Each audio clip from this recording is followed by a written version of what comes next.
Hi, Matt Grobert here. We're going to tie a rusty spinner. It's going to start with a size 14 dry fly hook. You can use a hook of your choice and whatever size you want. Rusty spinners, you can tie them from like a size 8, which is very big, down to a size 20, 22, and 24. Mostly though, 14s, 16s, 18s are what we use. But they come in a wide range of sizes. So what we're going to start with is start my thread. I use 6/0 olive Danville. You can use brown or rusty brown if you want a color that better matches the fly. I've always used olive for my trout flies pretty much. So I start about a hook eye diameter behind the eye, wrap back to about the halfway point on the hook. Bring my thread forward about a third of the way back from the hook eye. Clip off your tag end, but don't throw it out. You're going to use that to split the tails. Once you have that done, I'm going to back that off. No, I'm going to leave it right where it is. Take some EP trigger fibers, clear or white. Spinner wings are very fine. They're cellophane-like, so you don't want too much for your imitation. Here it is. What I'm going to do is I'm going to take this and simply bring it under my hook and back up against the thread like so. And I'm going to drop it, bring it up over the hook and drop it right down into position like so. Once I have that, I'm going to take the wing closest to me and then bring my thread up and over and crisscross the wing once.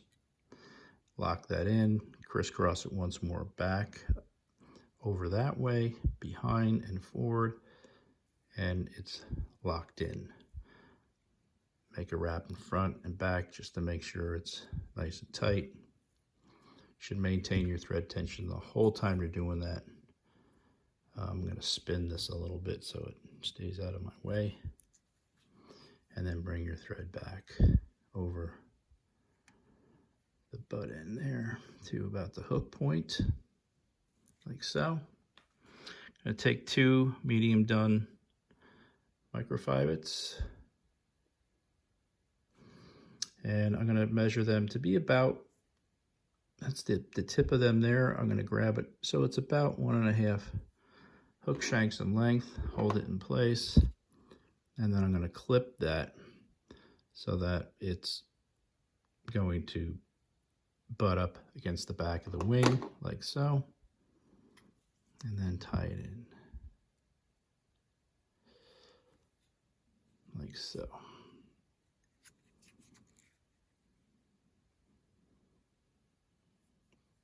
Make sure it comes right off the back top end of the hook like so. It's a little bit on my side, so I'll adjust that.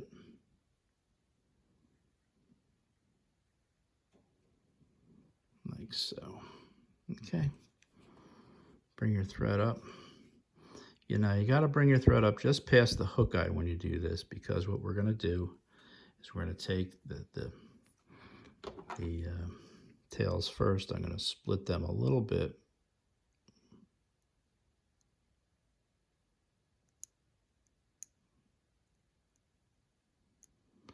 Like so. Once you have them split, take your tag end of your thread, bring it up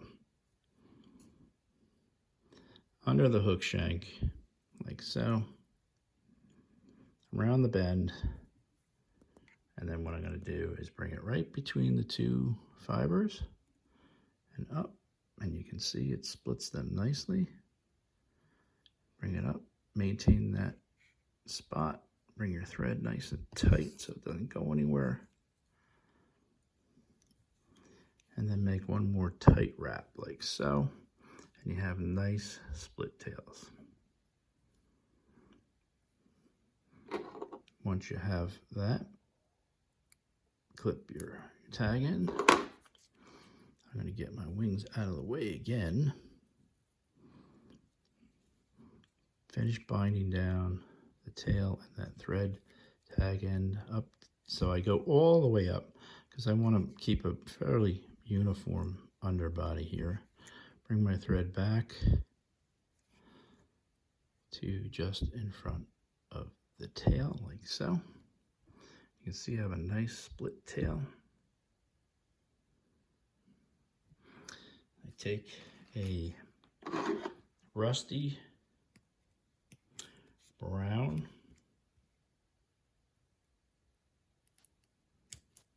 dyed goose by it, and all I'm going to do with this is take it.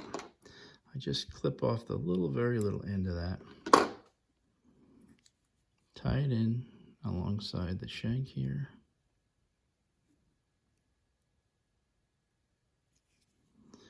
just in front of the tail.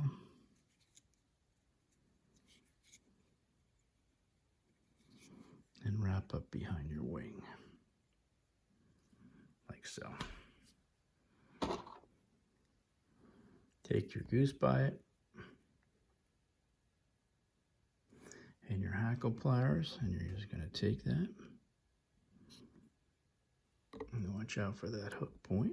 Start one wrap in front of the tail, and then nice and easy.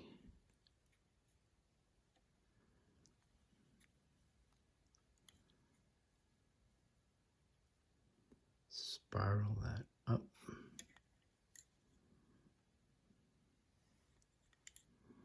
Create a nice segmented abdomen. Try to get each segment a little wider as you go forward, like so. Once you get behind the wing, tie it off with one nice tight wrap.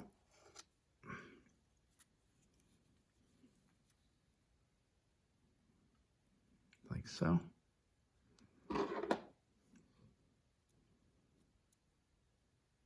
Cut your butt end off.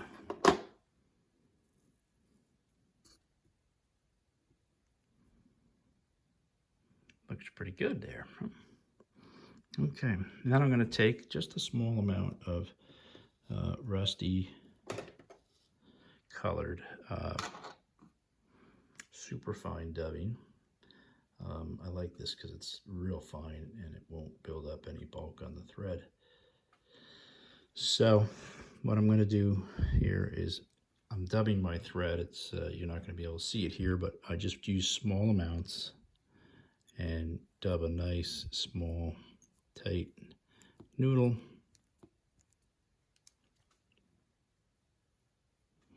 That slightly tapers.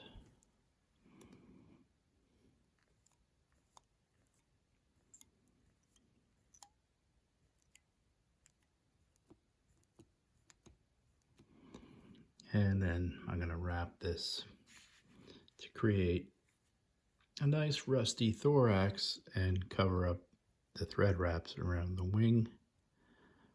So I'm going to start there, like so.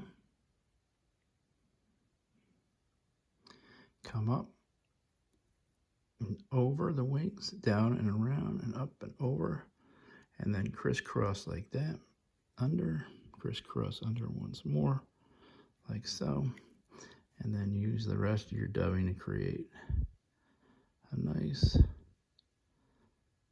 forward thorax. Tie it off just with 4 or 5 whip finishes. I like to kind of bring them back in toward the thorax so I don't build up close to the eye. Nope.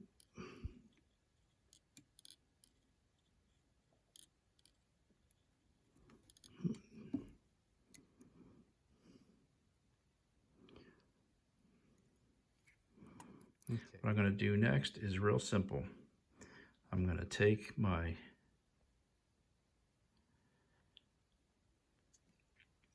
scissors and I'm going to pull down the wing, and what I do is I pull it down. That's about the length I want. I go a little further because the EP fibers are they're gonna jump back a little bit because they're crinkled. So I go a little further, flip them, and voila. You have a nice rusty spinner imitation. How about that? Beautiful.